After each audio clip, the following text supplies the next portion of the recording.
Dans les vidéos sur YouTube, ce que vous voyez en général, c'est des choses qui marchent. Parce que, bon, c'est normal, vous imaginez qu'un youtubeur, il va pas faire une vidéo pour vous raconter un truc qui marche pas. C'est quelque chose dont je vous ai déjà parlé dans plusieurs vidéos, en fait. C'est qu'il faut que vous gardiez à l'esprit que lorsqu'on est dans une démarche d'autonomie, on fait en permanence une tonne de trucs qui marchent pas. Mais dans cette vidéo, j'ai décidé d'aller un petit peu plus loin et de revenir sur plusieurs vidéos que j'ai fait par le passé dans lesquelles je vous ai montré des choses qui marchaient. C'est-à-dire, au moment où j'ai fait la vidéo, ça marchait. Et souvent, lorsque je fais une vidéo, je vous montre quelque chose que j'ai fait il y a plusieurs années, que j'utilise depuis plusieurs années, et donc qui marche depuis plusieurs années. Mais là, dans cette vidéo aujourd'hui, on va pousser le bouchon de voir les échecs un peu plus loin, parce que ce que je vais vous montrer, ce sont des choses qui ont marché dans les vidéos, qui ont marché dans les vidéos que vous avez vues, et qui, après que la vidéo ait été mise en ligne, pour une raison ou pour une autre, ne marchaient plus ou ont rencontré un problème. Alors je vais pas parler que des sujets super importants, des sujets sérieux, des questions de vie ou de mort, mais je vais parler aussi de choses un peu plus légères, parce que dans le panel des choses qui marchent pas, il y a des choses qui mettent littéralement votre vie en jeu, puis il y en a d'autres, ouais, ça marche pas, c'est pas la fin du monde. Il y a de tout qui existe, donc je vais vous montrer de tout. Mais on va commencer par un échec qui est un échec sur un truc super important, c'est l'eau. Parce qu'il m'est arrivé de me retrouver sans eau potable à ma disposition pendant plusieurs semaines d'affilée, et que ça, en l'occurrence, ne rien avoir à boire, c'est pas anecdotique comme truc. Alors aujourd'hui, je suis dans une configuration totalement différente, mais à l'époque, je vivais dans ma grange, et ma principale source d'approvisionnement en eau potable, c'était de l'eau de source, justement. Il y avait plusieurs sources autour de ma grange dans lesquelles j'allais chercher l'eau potable que je buvais. Je la buvais pas comme ça, cette eau. D'abord, j'analysais régulièrement l'eau des sources pour essayer de détecter les contaminants potentiels, et puis surtout, après avoir prélevé l'eau, je la filtrais avec mon filtre à gravité. Donc je prenais cette eau de source qui à la base était potable et puis je la rendais encore plus potable en rajoutant un deuxième niveau de sécurité qui était le filtre à eau. Et utiliser de l'eau de source dans la vie quotidienne, parce que cette eau de source je l'utilisais aussi bien pour prendre ma douche que pour faire la vaisselle ou laver le linge, c'est quand même un confort, parce que imaginez que vous faites votre vaisselle avec de l'eau d'évian ou que vous prenez votre douche à la Volvic, ça fait chic quand même, je trouve que ça sort du prolétariat. Le problème, c'est que là où tout se casse la gueule, c'est lorsqu'il y a des fortes pluies et qu'il y a des inondations. Parce que les fortes pluies, ça crée des torrents de boue, donc l'eau, elle devient boueuse, et puis en plus, l'eau, elle ruisselle sur des excréments animaux, sur toutes sortes de contaminants qui se retrouvent dans l'eau, et y compris dans l'eau de source qu'on va récupérer ensuite. Et donc, il y a des moments de l'année où la méthode que j'utilisais, à savoir aller chercher de l'eau de source et puis la purifier, c'était plus possible de la mettre en œuvre en fait. Parce qu'une eau qui est boueuse, une eau qui est vraiment trop sale, si vous la mettez dans votre filtre à gravité, votre filtre à gravité, il va avoir une durée de vie extrêmement limitée. C'est pas des filtres qui sont conçus pour filtrer de l'eau boueuse. Et donc, il m'est arrivé, et à plusieurs reprises, pas qu'une seule fois, de me retrouver bloqué par des inondations, avec le petit chemin de terre qui permet d'arriver jusqu'à mon terrain littéralement inondé et impraticable en voiture, et donc avec aucun moyen d'aller chercher de l'eau en voiture pour la ramener jusqu'à la ferme, avec aucun moyen non plus de m'approvisionner en autre chose que de l'eau boueuse pour faire ma vaisselle ou pour prendre ma douche. Parce que dans une situation comme ça, il n'y a pas seulement l'eau de source qui est boueuse, vous allez me dire, mais pourquoi tu vas pas à la rivière? Mais à la rivière, l'eau est boueuse aussi, l'eau de la rivière n'est pas utilisable non plus dans une situation comme ça. La solution lorsqu'on perd son accès à l'eau parce que l'eau de pluie rend les eaux de rivière et les eaux de source boueuses, c'est tout simplement de récupérer l'eau de pluie. Sauf que moi, à ce moment-là, j'avais également un problème avec mon système de récupération d'eau de pluie, ou pour être précis, avec mes systèmes de récupération d'eau de pluie. Je parlerai d'un de mes systèmes de récupération d'eau de pluie et spécifiquement des échecs que j'ai eus sur ce système vers la fin de la vidéo. Mais pour vous la faire courte, je n'avais à ce moment-là pas non plus la possibilité de récupérer l'eau de pluie, ni même le temps de mettre en place un système de récupération d'eau de pluie. Parce que j'ai un métier, moi à côté, je suis pas youtubeur, donc j'avais du travail à faire et je pouvais pas à la fois faire le travail que j'avais à faire et réparer les dysfonctionnements de mes systèmes de récupération d'eau de pluie. Donc si on résume la situation, je n'ai pas accès à l'eau courante, je ne suis pas raccordé à l'eau courante, je ne peux pas utiliser l'eau de source que j'utilise habituellement, je ne peux pas non plus utiliser l'eau de la rivière, je ne peux pas utiliser une voiture pour aller remplir des bidons chez un voisin qui est raccordé à l'eau courante, parce que ma voiture ne peut pas passer parce que le chemin est inondé. Et pour finir, mon système de récupération d'eau de pluie est défectueux. Et les pluies diluviennes en question ont duré près de 2 semaines pendant lesquelles j'ai été physiquement bloqué dans la ferme puisque je pouvais littéralement pas sortir la voiture, c'était pas possible de sortir, voilà. Donc si on fait le bilan, eh ben, le plan A, c'est-à-dire utiliser de l'eau de source, il fonctionnait plus. Le plan B, c'est-à-dire aller chercher l'eau de la rivière, ben, il marchait pas non plus. Le plan C, récupérer l'eau de pluie et utiliser l'eau de pluie, il marchait pas mieux que le plan A et le plan B. Alors j'avais quand même des réserves d'eau de source, c'est-à-dire l'eau de source, je la stocke dans des bidons et dans des cuves. Et il me restait à peu près une quinzaine de bidons de 20 litres, plus une citerne d'eau de pluie d'environ 700 litres. Et enfin, j'avais une citerne souple de 500 litres. Et la citerne souple, c'est vraiment la sécurité ultime parce que c'est des citernes que vous pouvez garder y compris en hiver. C'est conçu pour résister au gel. Donc on va dire ça c'est le plan ultime, j'y touche pas. Et j'ai utilisé mon plan de secours qu'à ce moment-là, vraiment, j'ai été très content d'avoir pris le temps de constituer, c'est-à-dire mes réserves de cristalline. Et donc, pendant à peu près 2 semaines, j'ai utilisé ces réserves de cristalline pour tout faire, c'est-à-dire pour faire aussi bien la vaisselle que pour boire, que pour préparer la nourriture, que pour faire ma toilette. Il y a une phrase très connue dans les milieux survivalistes anglo-saxons et qui a été popularisée chez nous dans les milieux francophones par Vol West.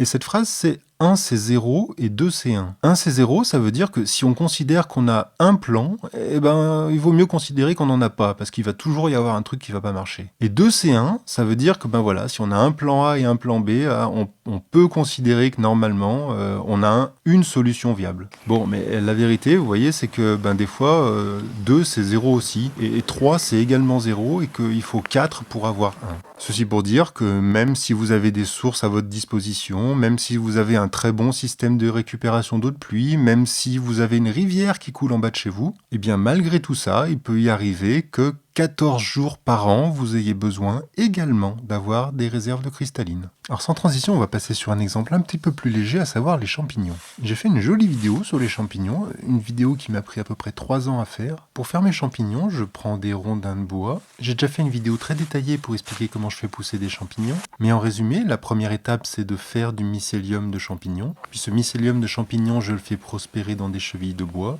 Je coupe ensuite des arbres, parce qu'il faut utiliser des arbres frais dans cette technique. Et ces arbres, je les débite en rondins de bois. Puis je fais des trous dans les rondins de bois pour mettre les chevilles que j'ai inoculées de mycélium. Et enfin, entre 6 mois et 1 an plus tard, je récolte mes champignons. Alors c'est quelque chose que j'ai fait à plusieurs reprises et sur plusieurs terrains. Parce que ce terrain, en fait, il se trouve en bordure d'une très grande forêt. Et cette grande forêt, il y a une petite partie de la forêt qui est intégrée à mon terrain et qui est à moi. Mais sinon, il y a une forêt immense derrière. Et dans cette forêt, il y a une faune sauvage qui est extrêmement présente. Alors, il y a beaucoup de chevreuils, il y a beaucoup de renards, mais il y a aussi beaucoup de sangliers. Genre beaucoup. Alors j'essaye de faire un suivi à peu près des animaux qui viennent sur mon terrain, en quelle quantité, à quelle fréquence, par où ils passent. Et des sangliers, il y en a pas mal qui viennent sur ce terrain. Et qui viennent très régulièrement. J'ai des sangliers qui viennent au moins 1 fois par jour sur le terrain. Alors encore une fois, il y a toutes sortes d'animaux qui viennent sur ce terrain. Il y a des chevreuils par exemple qui viennent... Les chevreuils, apparemment, ils s'en foutent de mes rondins de pleurote. Tandis que les sangliers, eux, voilà ce qu'ils leur font à mes rondins de pleurote. En fait, pour une raison qui me dépasse, les sangliers, ils ont pourri mes rondins 3 ou 4 fois. C'est-à-dire, ils ont tout pété une fois, j'ai tout remis, puis ils ont tout pété encore une autre fois, puis j'ai tout remis, puis ils ont encore tout pété encore une autre fois. Et sur l'espace d'à peu près 1 an, comme ça, ils ont pété 4 fois les tas de rondins de pleurote. Alors faut savoir qu'une fois que le mycélium a commencé à s'installer dans le bois, normalement il revient d'une année sur l'autre et on va récolter pendant 2 voire 3 ans, voire même on peut récolter jusqu'à 4 ans de suite, mais alors c'est extrêmement rare. On va dire 2 ou 3 ans c'est la moyenne, ce qui fait qu'on n'a pas besoin de recommencer ces rondins de pleurote l'année suivante. On les laisse en place et puis on refera une autre récolte l'hiver suivant. Sauf qu'en fait, sur le précédent terrain, il ne s'est pas passé ce que j'avais vécu sur les autres terrains où j'avais pu faire plusieurs récoltes plusieurs années de suite. Sur le précédent terrain, j'ai pu faire une seule récolte, la récolte que vous avez vue dans la vidéo. Et ensuite, après cette récolte, les sangliers sont venus péter mes rondins. Et je les ai remis, et pendant quelques mois, tout s'est bien passé, puis ils sont revenus les péter une autre fois, etc., jusqu'à la récolte de l'année suivante, où il y a eu une belle production de pleurotes, mais où, avant que je fasse la récolte, les sangliers sont encore venus, et ils ont tout défoncé, donc j'ai rien récolté. J'ai mangé des pleurotes cette année-là, mais je les ai achetées à Carrefour. Le garage, c'est une autre affaire qui s'est terminée là encore par un échec lamentable. Alors, il faut savoir que ce terrain sur lequel j'étais, c'était pas un terrain constructible, donc on n'avait pas le droit de rajouter des bâtiments dessus, ou pour être précis, on n'a pas le droit de rajouter des bâtiments d'une surface supérieure à 5 mètres carrés, parce qu'on peut faire un petit abri de jardin de jusqu'à 5 mètres carrés. Par contre, on peut absolument rien construire d'autre. Or moi j'avais besoin d'un garage sur ce terrain, donc j'ai opté pour une solution qui ne demandait pas de paperasserie, pas d'autorisation, à savoir ne pas construire un garage en dur, mais installer une tente rigide conçue pour servir de garage extérieur. Et donc j'avais acheté à l'époque un truc de qualité, j'avais dû payer ça 300 ou 400 €, c'était un truc de marque, connu, réputé. J'avais fait beaucoup de recherches avant pour choisir spécifiquement cette marque justement parce que c'était supposé être solide et durable. Or, il s'est révélé que si l'armature métallique était effectivement solide et durable, eh bien la partie en toile qui recouvrait cette armature métallique, elle n'était pas du tout durable et elle n'était pas du tout solide. Et elle a commencé à se détériorer, il y a des déchirures qui sont apparues, et ces déchirures ont tellement évolué que juste avant que je quitte le terrain, soit à peu près 5 ans après que j'ai mis en place le garage, eh bien l'armature métallique, elle avait toujours pas bougé, mais par contre, il restait absolument plus aucune couverture sur le garage. Et donc, après 5 ans d'existence, ce garage était mort et inutilisable. Toujours sur mon précédent terrain, la forêt, elle était couverte, mais absolument couverte de déchets. Il y avait à peu près 100 ans de déchets là-bas, ça allait de la vaisselle des années 1920 jusqu'à des bouteilles de bière plus modernes, des bottines en caoutchouc des années 60, ou toutes sortes de trucs en verre, en métal ou en plastique du XXe siècle. Alors c'est quelque chose que j'avais tout de suite remarqué, parce qu'avant d'acheter le terrain, je m'étais baladé dans la forêt, donc j'avais vu qu'il y avait des déchets partout. Par contre, j'avais totalement sous-estimé la quantité de déchets que ça représentait. Et ce que je m'étais dit, c'est que j'organiserais des séances de ramassage en forêt avec le chariot, et que régulièrement, je remplirais le chariot de déchets pour petit à petit vider la forêt de toutes les saletés qui s'y trouvaient. Mais en fait, je me suis complètement planté sur cette affaire parce qu'il y avait beaucoup plus de déchets que ce que je pensais. Et en fait, cette forêt, j'ai jamais fini de la nettoyer. Et aujourd'hui encore, il reste des tonnes de déchets dans cette forêt. Et littéralement, des tonnes de déchets. En fait, je pense qu'au niveau logistique, il faudrait faire venir un camion et remplir le camion de déchets. Mais en fait, mon plan initial de faire des ramassages comme ça, ponctuels, avec le chariot, je me rends compte que c'était totalement stupide et inconscient, quoi. J'ai un peu nettoyé 2-3 coins, mais des endroits où il y a littéralement des tas de déchets, et ces endroits-là, les tas de déchets s'y trouvent toujours. Alors, les 5 échecs dont je vous ai parlé jusqu'à maintenant, c'était des échecs dans ma précédente habitation, mais là, l'échec dont je vais vous parler dans cette vidéo, c'est un échec qui m'est arrivé spécifiquement dans la nouvelle maison dans laquelle je me trouve. Et c'est intéressant de le spécifier parce que ce dont je vais vous parler, c'est le vinaigre. Or, du vinaigre, ça fait plus de 10 ans que j'en fais. En 10 ans, j'ai habité à toutes sortes d'endroits et dans tous les endroits où j'ai habité, j'ai à chaque fois fait du vinaigre. Je faisais du vinaigre quand je vivais à Lyon, je faisais du vinaigre quand je vivais à Paris, je faisais du vinaigre quand je vivais sur mon premier terrain. Je faisais également du vinaigre quand je vivais dans le terrain que vous avez vu sur les vidéos précédentes. Donc ça fait un bon bout de temps que je fais du vinaigre et j'ai jamais eu le moindre problème lorsque je faisais du vinaigre. Et d'ailleurs, dans ma vidéo sur le vinaigre, je vous montre le vinaigre comme quelque chose d'extrêmement simple à faire, mais pas parce que le vinaigre, c'est effectivement quelque chose d'extrêmement simple à faire.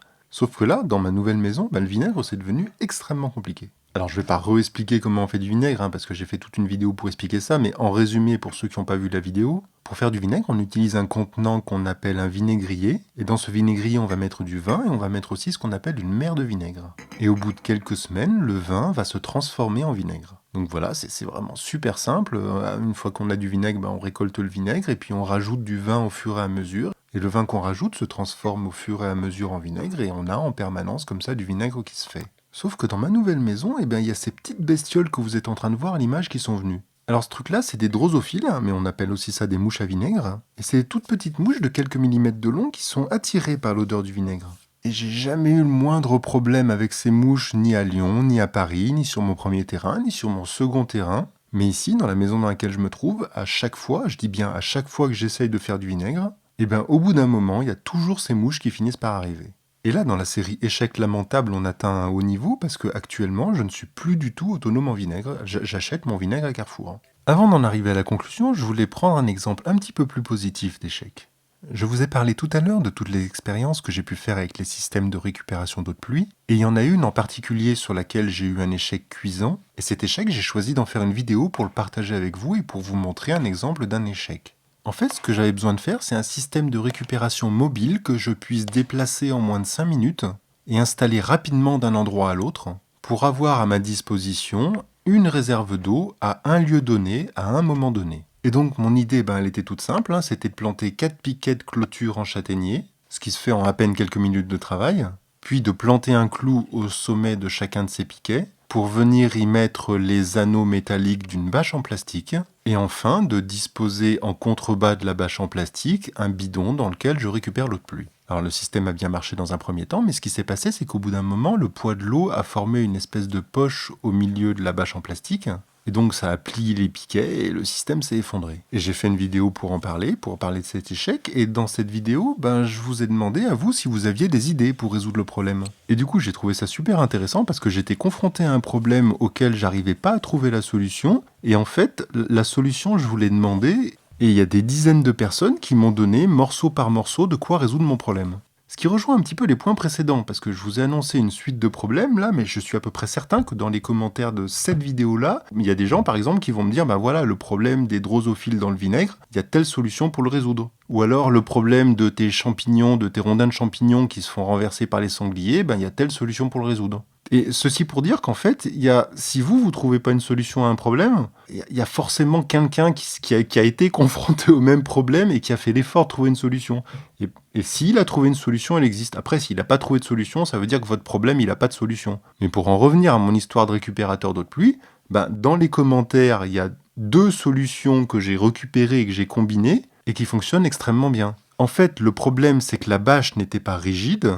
Donc en fait, j'ai tout simplement récupéré un grillage métallique rigide, gratos, il était à la déchetterie du village d'à côté, il était tordu, donc la personne n'en voulait plus. Mais moi, je m'en fous qu'il soit tordu. Ce qui est important pour moi, c'est qu'il soit rigide. Et en fait, du coup, le poids de l'eau n'a plus aucune influence et ça fonctionne très bien. Et donc cet échec-là, en fait, il a été juste au provisoire parce que je vous ai raconté un échec et vous m'avez donné une solution. Initialement, j'avais prévu de terminer cette vidéo sur mon 7e échec en termes d'autonomie, qui est l'échec que j'ai rencontré sur les horloges en bois. Ça m'intéressait beaucoup cette histoire d'horloge en bois et il y a une chose que j'ai tenté de faire, c'est de mesurer combien de temps ça prend pour fabriquer de A à Z une horloge en bois.